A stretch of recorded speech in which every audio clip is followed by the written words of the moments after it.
Radio Prairie, le podcast qui vous parle d'herbe.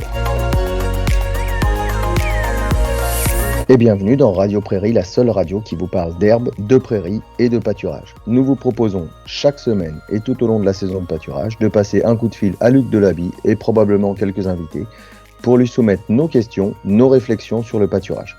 Luc est ingénieur de recherche à l'INRAE de Saint-Gilles près de Rennes et à la ferme expérimentale du Pin. Il travaille depuis de nombreuses années sur le pâturage et accompagne le groupe Herbe Franche-Comté depuis 15 ans. Allez, on chausse les bottes, les oreillettes et on appelle Luc en continuant à entretenir les clôtures, à mesurer de l'herbe ou mener de l'eau parce que c'est ça aussi l'avantage du podcast. Cette semaine, on voit comment faire preuve de rigueur tout en étant flexible dans sa gestion du pâturage avec l'exemple de la ferme expérimentale du Pin en Normandie.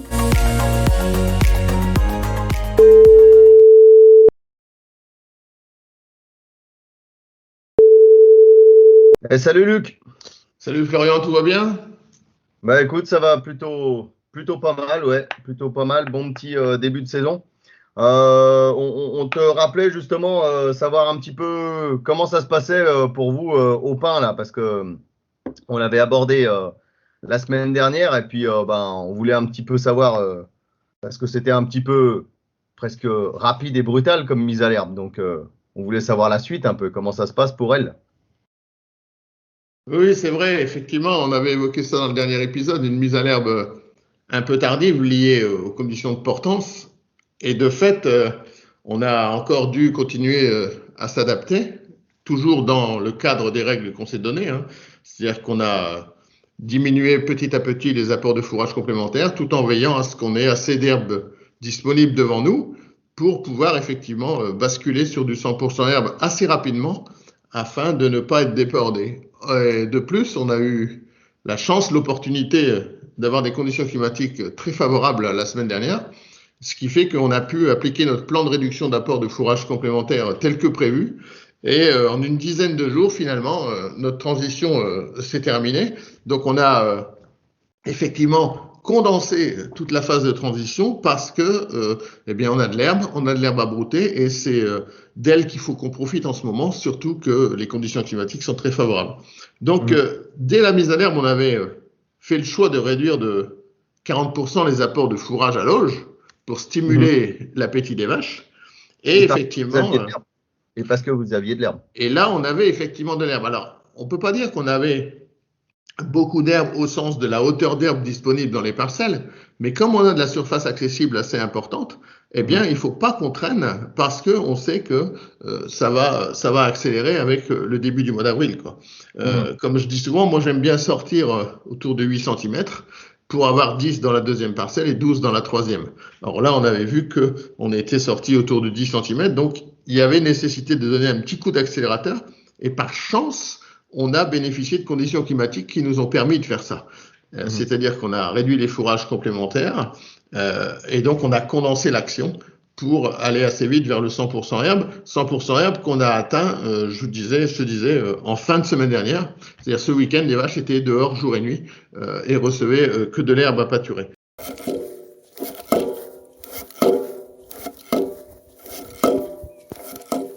Et de fait, on a donc réduit les fourrages complémentaires, je te disais, 40% en moins à l'auge dès les premiers jours.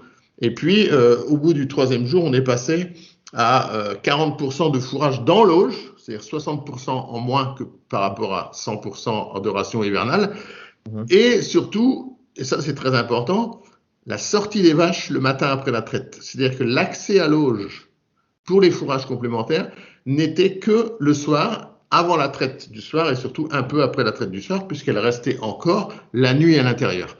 Et de fait, on a stimulé l'appétit des vaches et on a stimulé la consommation d'herbe, ce qui nous a permis de passer assez rapidement à 100%. Puis après, on a ensuite passé 2 jours à 20% de fourrage complémentaire dans l'auge. Donc là, on commence à réfléchir à la sortie des vaches la nuit pour toujours, là aussi, faire consommer de l'herbe. Et donc, désormais, on a des conditions climatiques plutôt favorables cette semaine, à savoir un début de printemps, relativement froid le matin, mais très ensoleillé et sans pluie, ce qui nous est au Pin très favorable. On va donc terminer sans aucun doute en début de cette semaine notre première parcelle pour attaquer la deuxième dans lequel on pressent avoir autour de 11 cm de hauteur d'herbe. On verra bien ce que donneront nos prélèvements aujourd'hui ou demain, de sorte qu'on va être bien recalé quelque part. C'est-à-dire que notre mise à l'herbe tardive nous a incité à accélérer la transition, ce qui va nous permettre de nous recaler par rapport à l'état de la disponibilité de l'herbe sur nos parcelles de printemps. Bien évidemment, comme on l'a dit, on fauchera dès que possible les parcelles destinées à la fauche au premier cycle pour bénéficier fin avril éventuellement de repousse au cas où on aurait là à nouveau un petit coup de froid qui justifierait d'étendre un peu nos surfaces. Et juste, rassure-nous, cette transition qui a été un petit peu rapide, elle n'a absolument pas pénalisé les vaches. Les vaches ont bien vécu dans leur digestion. Comment ça s'est passé, ça? Alors, effectivement, ce qu'il faut bien avoir conscience, c'est que au pain, nos animaux reçoivent, durant la ration hivernale, de l'herbe sous forme d'ensilage, enrubanné ou coupe directe préfanée. Donc, en fait, on est passé d'un régime à base d'herbe conservée à un régime à base d'herbe pâturée, ce qui a permis de faire effectivement une transition, on va dire, en mode accéléré, en sachant que l'on a quand même respecté une dizaine de jours de changement de régime. On n'a pas fait une mise à l'herbe brutale du jour au lendemain, on a fait une mise à l'herbe sur une dizaine de jours. Je pense que c'est le minimum requis. Alors, quand on est en présence d'un régime à base d'ensilage de maïs, eh bien, évidemment que il faut parfois garder un peu plus longtemps les 4 à 5 kilos d'ensilage de maïs durant la phase de transition. Mais là, pour le coup, il ne faut, quand on est à ces niveaux-là d'apport, ne les donner que le soir avant la traite. Surtout, ne pas laisser cet apport de fourrage complémentaire le matin après la traite. Parce que là, les animaux se gavent, la traite ayant un effet stimulant de l'appétit. C'est-à-dire qu'après la traite, l'ensemble des vaches a envie de manger. Et c'est à ce moment-là qu'il faut être opportuniste et qu'il faut les mettre au pâturage pour les inciter à pâturer. Elles trouveront l'ensilage de maïs, si tant est qu'il en reste un peu, dans l'auge le soir, avant la traite si possible. Là, c'est la situation idéale, quasiment vers 16 h. Et par contre aussi, si elles restent la nuit dedans, elles le trouveront la nuit.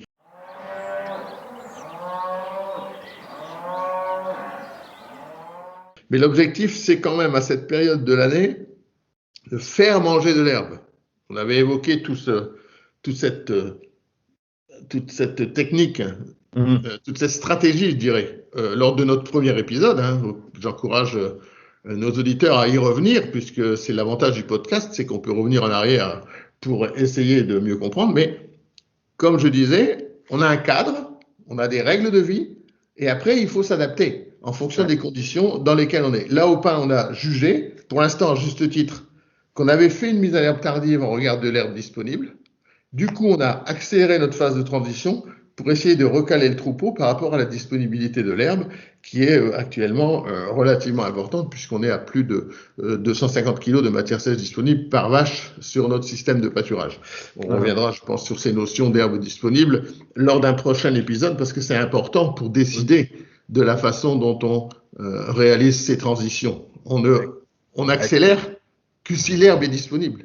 Et à l'inverse, on va ralentir si l'herbe disponible n'est pas au rendez-vous et qu'il faut gagner du temps. Parce que la transition, c'est ça.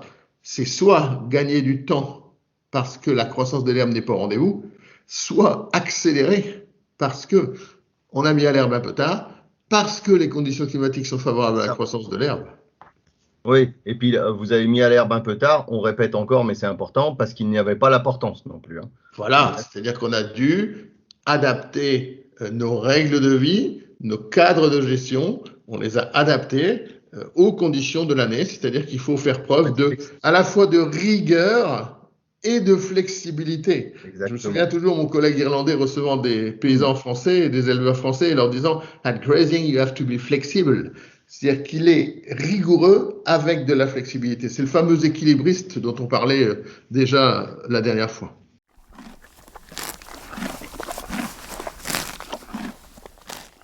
Donc, l'importance, c'est important, mais on peut quand même se rattraper. Et puis, j'ajouterais aussi, puisque tu as évoqué 2 rations, et moi, j'en ajoute une 3e. Tu as parlé d'herbes conservées. Et chez nous, il y a de l'enrubané. Chez nous, il peut y avoir du maïs. Et puis, il y a aussi beaucoup de foin.